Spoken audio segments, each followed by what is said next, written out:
વિઠ્ઠલગઢ અને લખતર જિલ્લા પંચાયત સીટની સંગઠનાત્મક બેઠકનું કરાયું આયોજન। આગામી લોકસભા ચૂંટણી અનુસંધાને સુરેન્દ્રનગર જિલ્લા પંચાયત બેઠક હેઠળ આવતી વિઠ્ઠલગઢ અને લખતર જિલ્લા પંચાયત સીટની સંગઠનાત્મક બેઠકનું આયોજન કરવામાં આવ્યું હતું, જેમાં વિઠ્ઠલગઢ જિલ્લા પંચાયત બેઠકની છારદ ખાતે તેમજ લખતર જિલ્લા પંચાયત સીટની લખતર લુહાર સુથાર જ્ઞાતિની વાડી ખાતે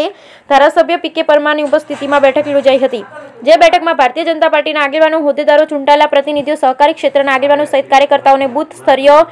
આયોજન થાય તેમજ બૂથ મજબૂત કરી જંગી બહુમતી સાથે વિજયી થવા માટે વિઠ્ઠલગઢ અને લખતર જિલ્લા પંચાયત સીટ તેમજ તમામ શક્તિ કેન્દ્ર સ્તરે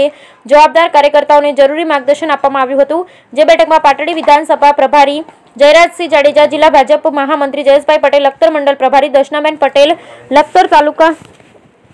લખતર જિલ્લા પંચાયત સદસ્ય નંદુબેન વાઘેલા, લખતર તાલુકા પંચાયત પ્રમુખ વાસુદેવભાઈ પટેલ સહિત જિલ્લા અને તાલુકા ભાજપના આગેવાનો અને હોદ્દેદારો ઉપસ્થિત રહ્યા હતા। Bureau report Jayendrasinh Jhala.